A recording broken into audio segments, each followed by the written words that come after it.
SIR এর চাপে brain স্ট্রোকে আক্রান্ত বিএলও। আশঙ্কাজনক মথুরাপুরের ১১০ নম্বর বুথের বিএলও। বুথে একাধিক নোটিশের জেরে মানসিক চাপ। এসআইআর এর চাপে অসুস্থ, দাবি পরিবারের। ইতিমধ্যেই এসআইআর এর জন্যই এই ব্রেন স্ট্রোক, এমনটাই পরিবারের তরফে দাবি করা হচ্ছে। এর আগেও আমরা একাধিকবার শুনেছি বিএলও তারা আত্মহত্যা করেছেন এসআইআর এর কাজের চাপে, পরিবারের লোক দাবি করেছেন।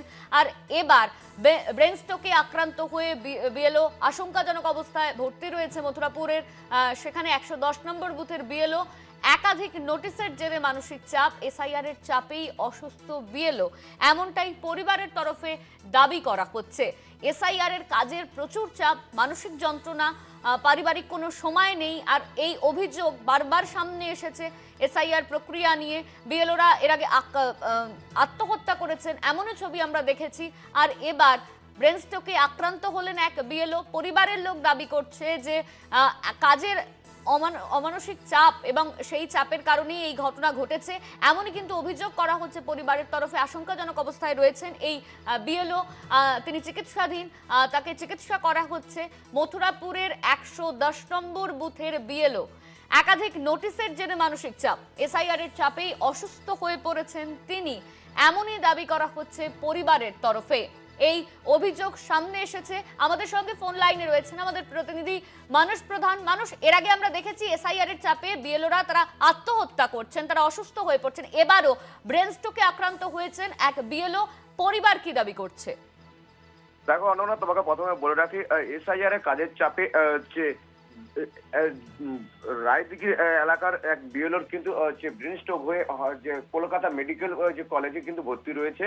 তবে যে বিএলওর এর পরিবারের পক্ষ থেকে জানানো হচ্ছে ওই বিএলওর কিন্তু বেশ কিছুদিন ধরেই যে এসআইআর এর কাজে কিন্তু চাপের জন্য কিন্তু যে দিনের পর দিন মানসিক চাপ পড়ছিল। তারপরেই কিন্তু হঠাৎই যে গতকাল রাতেই কিন্তু তার ব্রেন স্ট্রোক হয়।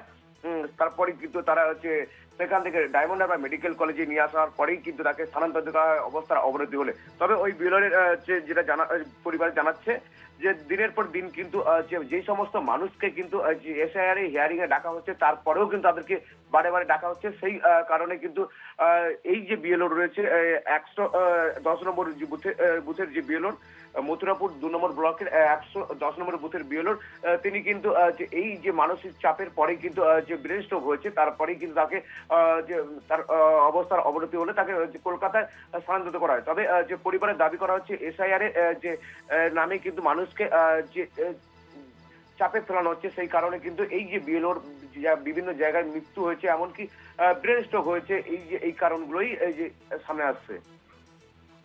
ধন্যবাদ তোমায়। আমাদের সঙ্গে ফোন লাইনে ছিলেন আমাদের প্রতিনিধি মানুষ প্রধান।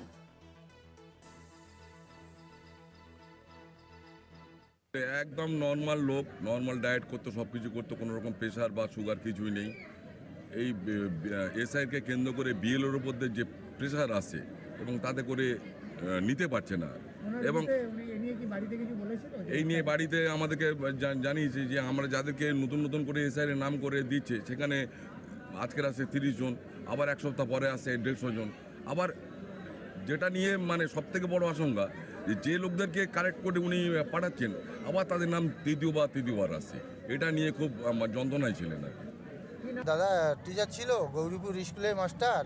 ওই আমাদের গ্রামেতে উনি বিএলও হয়েছে, মথুরাপুর 2 রায়দিক বিধানসভা, কাশীনগর গ্রাম পঞ্চায়েত ১১০ নম্বর বুথে। তা উনি বারেবার হেয়ারিংয়ে আসছে, আজ 10টা কাল 10টা এইভাবে আসছে, আবার আসছে, এইভাবে যেটা দিচ্ছে সেটা ডবলে আসছে। এইভাবে অনেক চিন্তাভাবনা থাকতে থাকতে হঠাৎ করে কালকে বলছে আমার মাথাটা যন্ত্রণা করছে। আমরা প্রাথমিক ডাক্তারবাবুকে দেখিয়েছি, দেখানোর পরে রাত্রে একটু বলে ভালো, সকালে উঠে আর ওনার সে তো আর ব্রেন ততটা কাজ করছে না, ব্রেনের ওপর প্রচুর চাপ পড়ে গেছে। আমরা ওখান থেকে নিয়ে আমরা এই ডায়মন্ড হারবার মহকুমার হসপিটালে নিয়ে আসছি।